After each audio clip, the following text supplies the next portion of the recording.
Kim Jong Il, the dictator who led North Korea for more than 17 years, has died. The announcement was first made on state television in North Korea. He reportedly suffered a heart attack while on a train. During Kim's reign, North Korea took steps to develop nuclear weapons, agitated its neighbors in South Korea and Japan, and remained one of the most isolated nations on Earth. He will likely be succeeded by his son, Kim Jong Un. For more this morning, we're joined by Charles Armstrong. He's the director of the Center for Korean Research at Columbia University. Charles, good morning to you. Good to see you. It's great to have you this morning. What can we expect to see from North Korea in the next couple days? Well, over the next few days, they'll probably be focused on internal matters. You know, there's a period of mourning that will last for weeks, maybe months. And then there's going to be the question of leadership succession. No one's sure exactly how the leadership is going to play out over the next few days or few weeks as they prepare, presumably, for Kim Jong Un to be proclaimed officially the leader of North Korea. The apparent, or the heir apparent in this situation. What do we know about Kim Jong Un? We've heard his name before, but other than that, hasn't been very much. We don't know much about him. We're not even sure of his age. We think he's probably in his late 20s. He apparently studied abroad in Switzerland in his early years, so he has a kind of Western education. But we don't know what kind of leader he's going to be. We don't know what direction he's going to take the country. Is there a question whether he'll be the leader at all? If he's not the leader, who will be? Well, he hasn't been prepared very long to be leader. Apparently the North Korean government became concerned when Kim Jong Il had a stroke 3 years ago in 2008 and sort of hurriedly pushed through Kim Jong Un's succession.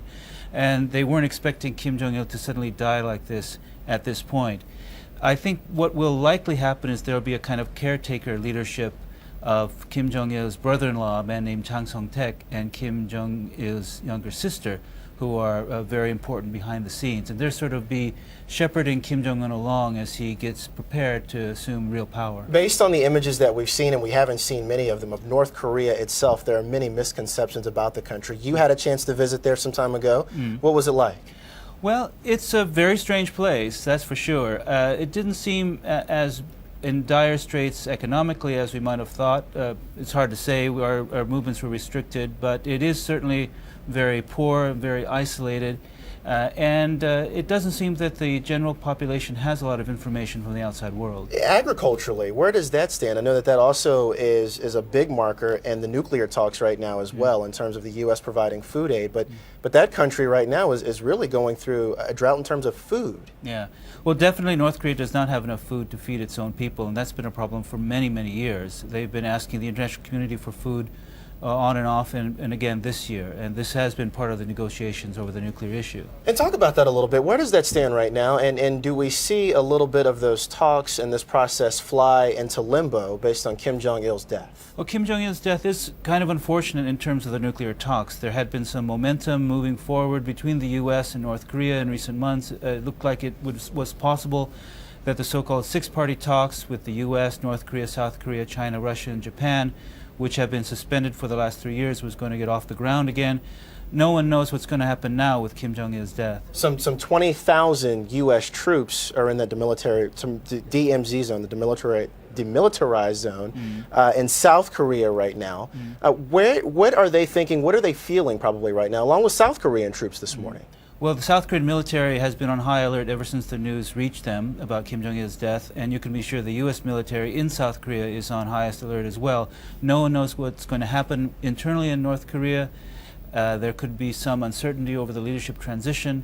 We don't know what China's role is going to be if there is an instability in North Korea. So there's a lot of uncertainties going ahead. So the entire process, you would say, it's fair to say this morning, we don't know what's going to happen next. There's a power vacuum that certainly needs to be filled, but we don't know what could happen. No, we don't know what can happen. We think Kim Jong Un is going to be the next leader, but even that isn't absolutely certain. And we don't think that probably Kim Jong Un is going to be the leader by himself.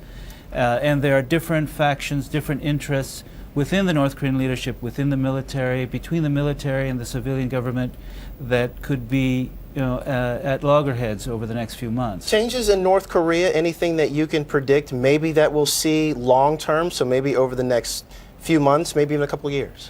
Well, a very big event is coming up in April, which is the 100th anniversary of the birth of the first leader, Kim Jong Il's father, Kim Il-sung. And North Korea is making this a really huge celebration. They say they're going to come out as a great and powerful country. No one knows really what that means, but looks like North Korea may be, or was until Kim Jong Il just died, beginning to come out of its shell a little bit, to reach out to the outside world, to make better connections with the United States, with South Korea. And that may continue, or that may be suspended for a while. We don't know. Something that we'll certainly be watching over the next few days and potentially even years to come. Charles Armstrong from Columbia University, thanks for joining us this morning. Thank you.